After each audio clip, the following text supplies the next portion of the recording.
You are listening to How to Get Over Your Ex, episode number 355. What to do when your life no longer feels like you. Hello, my beautiful, beautiful Braveheart friends. I love you guys. I wanted to come on here and share an update. A couple weeks ago, I released a podcast episode about 3 decisions that I made that have blown up my life for the better. For the better. It has shifted my personal and professional life so much. It is literally blowing my mind every day, all of the stuff that's coming forward, and I am so proud of myself. I'm also so giddy and so excited, and I'm alive and I'm electric, and I'm like, damn, I have missed this version of myself. And, if I'm honest, it's kind of crazy. I didn't realize how low I really was until I unleashed, until I became unhinged, until I completely unlocked all of this. And it actually started from a friend group chat where I was like, I realize all that I have. Like, I genuinely want to be grateful. I have a beautiful, epic life.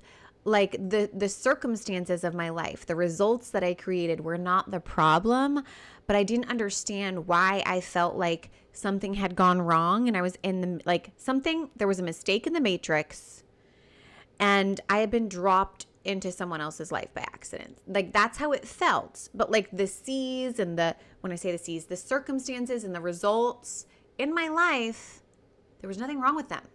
Like, they were so great, but it didn't feel like me. It was so weird. And I remember feeling a little bit on the outside, if I'm really honest. I was like watching my clients live their bigger and better lives, seeing them, helping them create them. But then personally feeling like, how am I able to help these people live these extraordinary lives that I can see are just authentically who they are?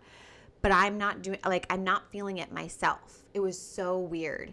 And now that I've unlocked these 3 decisions and have had multiple, unlimited amounts of fuel and energy behind all of these decisions of taking action, it is literally my mind is so blown open that my mind is just wide open on the top and just all of this stuff is happening. And I'm like, holy buckets. I am truly taking risks in ways that I never even imagined, and it just makes me feel alive and amazing, and I'm living the BBL on the same wavelength that I am witnessing my clients to live, and that to me, obviously I love that for us, So I wanted to update with all of the podcast listeners, with you guys here, and share with you what I have found after implementing a lot of things that I shared in episode 353 about the 3 decisions that have changed my life. So absolutely go back, listen to that episode if you haven't heard it. But I will do a short recap here about what those 3 decisions are. I recently did a deep dive workshop inside of the Get Over Your Ex program, teaching them in as a whole and helping them explore that themselves. And that was really fun. So yeah. Let's just start with the fact that, number 1, we have to start taking action without understanding or without even having a why. Just reminding yourself that the why that you do have, maybe that's because I just want to, because my inner voice says to. Whatever that is, that feeling within yourself that's I want to do the thing.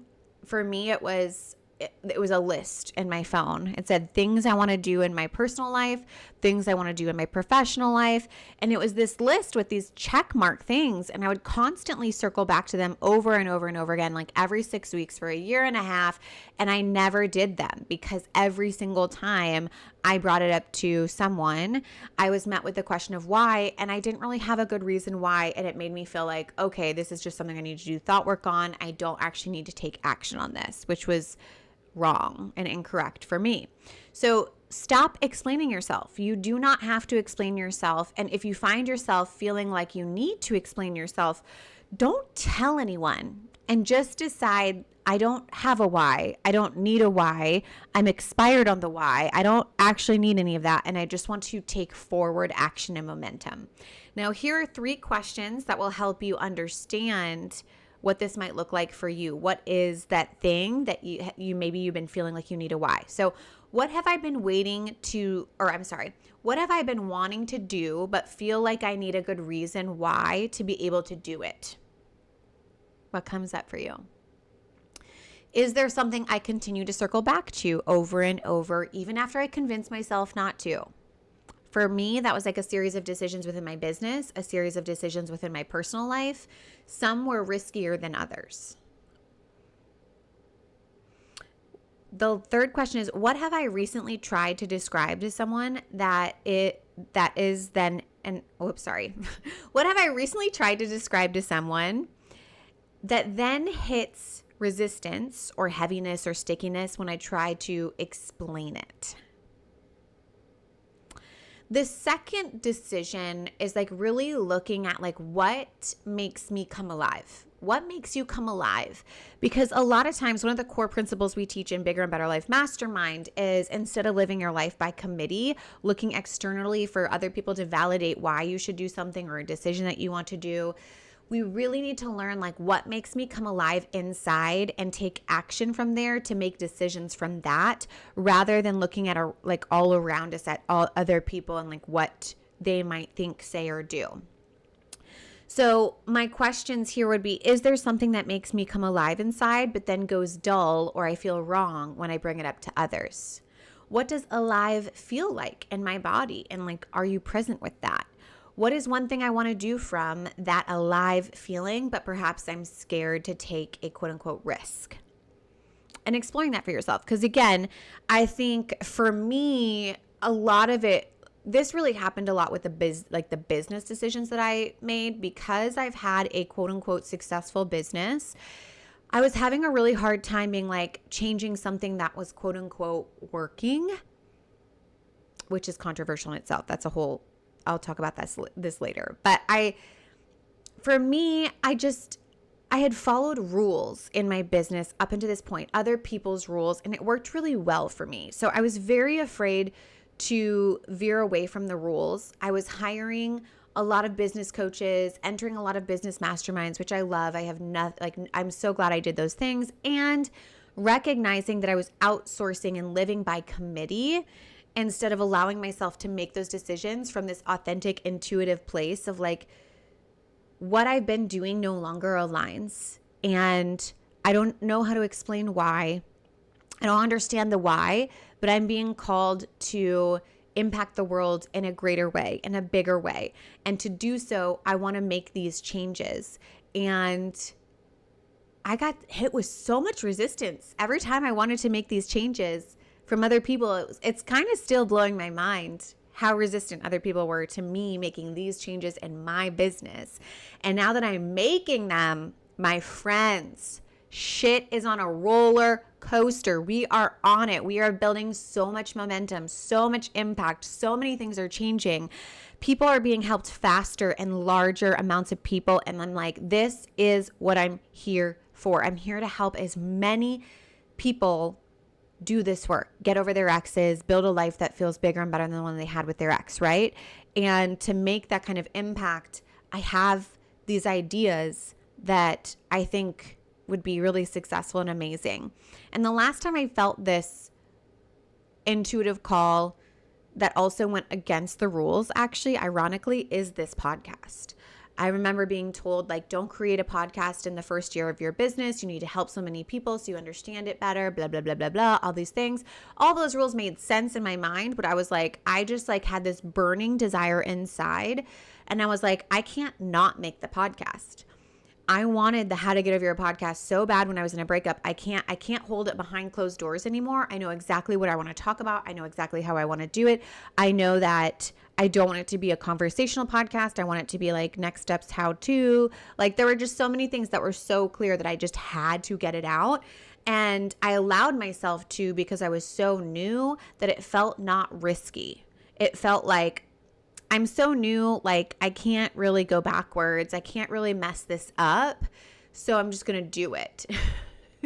Whereas once I became successful, I felt like that wasn't as easy. I had a lot more at risk, or what felt like I had a lot more at risk, which we'll find out later. I didn't actually have that much at risk, but that's a whole side story.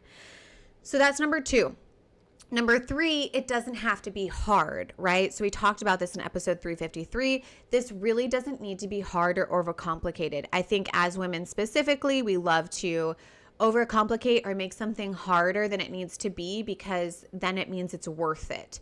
It like proves our worth by creating like this massive like productivity, or if I had to strive to get there, the grit, the determination, there's like something there that we hold on to. I don't know if it's more so like a millennial thing and or just like a woman thing, or just maybe a human thing. But regardless, I find this happening a lot in breakups, and specifically, but also with your bigger and better life, of like thinking, if getting over my ex is simple or easeful or doesn't take time, then it means like the relationship wasn't worth it. And then what was I doing in the first place? It's like, if it's not painful, then like something was wrong with me for being in the relationship in the first place. When in reality, like, oh, we just have a new way of doing it. And now that I know the steps and I know the new way, I can allow the ease to come from it. Doesn't mean that there's no pain, but I can allow the ease, and I can allow the straightforward steps to happen, and I can allow it to not take time.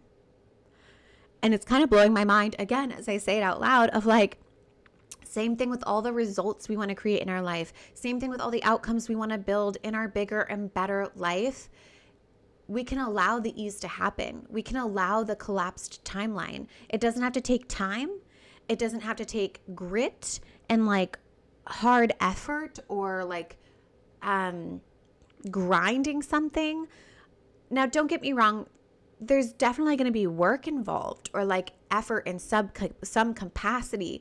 But what I'm finding is that as I'm becoming my most authentic self, by not over explaining myself, by not forcing a why, by feeling alive inside and making decisions from there and taking action from there, the effort that I am putting forward, like I am working quote unquote hard, or I am investing time, energy, resources, I am taking action, massive action, things like that.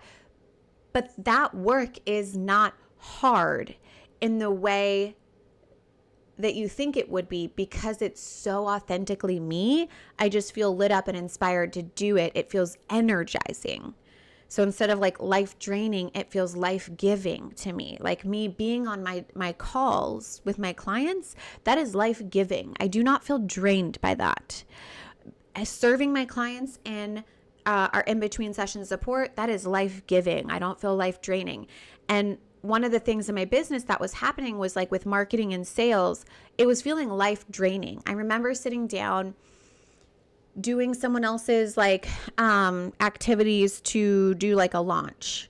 And a part of that was writing like, I think I wrote like 75 plus emails.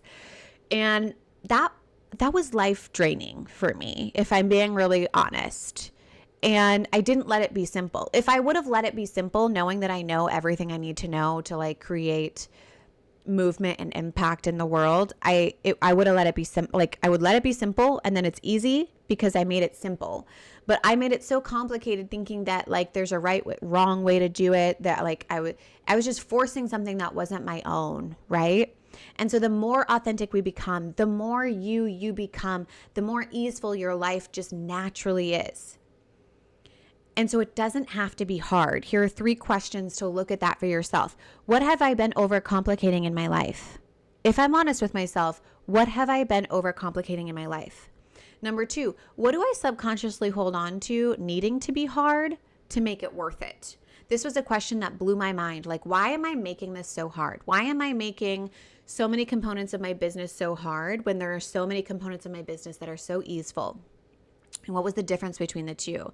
And ultimately I was like, oh, because it wouldn't be worth like scaling to where I want to get to. I hate that. I don't even want to scale. I don't even like that word. We're going to ixnat. Just delete that. We are not scaling. To make the kind of impact that I want to make in the world with my work, I felt like if it wasn't hard, it wouldn't be worth it. And it was just, that was so fascinating, so eye-opening to me. The third question is, what would blow my mind if it were simple? In what ways could that thing be that simple? It's crazy. Journal on those, explore those with yourself, because when you operate with these 3 decision-making techniques that ultimately are leading you to just being your most authentic self, what happens and what I'm seeing happen within my own life, but also within my clients' life, is that the areas of your life that you have implemented these components in, either they do one of 2 things. They amplify, meaning they build momentum. They make something bigger and better and more amazing, more easeful, more simple. Like it elevates you to a different frequency that just like allows you to glide and flow.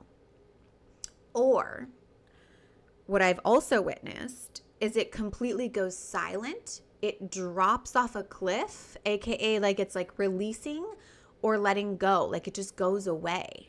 But by taking the action, which is the scary part, right? Because again, with the risk, like you're worried about the risk. But once you actually allow yourself to do it, it either amplifies, showing you, okay, we want to do more of that, or it like goes away. And I think what has been so eye-opening in the going away part, because I think naturally we're concerned about that part. Like we're worried about it going away because of what we won't have. But what I have found is that every time that I take an action or I make that decision from that alive feeling and it does drop off, it's so helpful and it's so freeing. And it allows so much spaciousness and openness of like, wow, if that isn't there, what fills that? Removing that from my life is actually making space for what is being amplified and what is being built up with momentum. You guys, this is literally like blowing my mind. It's literally, I can't say that enough. I'm just so excited. So I'll give you some specific examples. Friendship was one of them. I had a friendship that wasn't working. And I finally was my authentic self. I didn't explain my why for some things. I decided to do the things that lit me up, which was cancel a couple of times. And I decided to let it be simple and easy of like, again, I'm not over explaining myself. Here's what I'm doing, blah, blah, blah. It was super simple, straightforward, cut and dry. And that one did release and fully let go. But that letting go was so much better than this weird middle ground of me trying to be something that I wasn't. And it took up so much room in my life versus like now that it's gone, my other friendships have been amplified and have been so much more fun and so much more magnetic. And I have so much more room and space for that. It's been amazing. Now in business, I've been updating offers, specifically, when I say offers, for those of you who don't own a business, it's like, how do I help my people? Like we have the Get Over Your Ex program. We have Get Over Your Ex continued support. We have Bigger and Better Life Mastermind. I've been making updates to these and one-on-one work. So I've been making updates to these offers and seeing what works and what doesn't. And it's been really, really fun because I've had these ideas and I hadn't tried them out of fear of risk, right? Because I had built a business that was seemingly like working and successful. And it was in so many ways. But like I said, the marketing just no longer aligned for me. And I knew why. I was telling myself I didn't know why and that I needed to try all these different strategies. But in the back of my head, I knew why.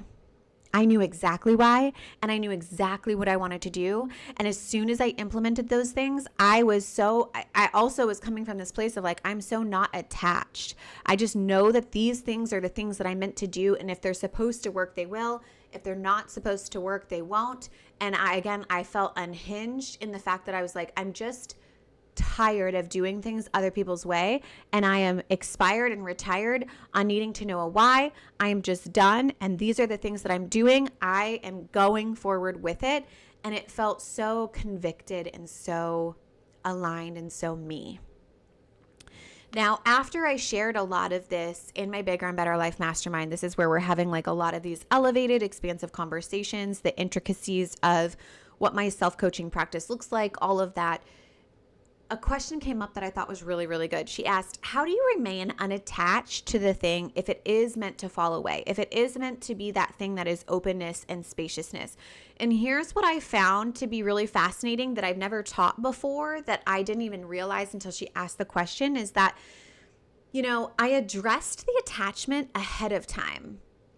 And so it's like, if you can, I know breakups are a little bit differently because sometimes you're not really, actually, I take that back.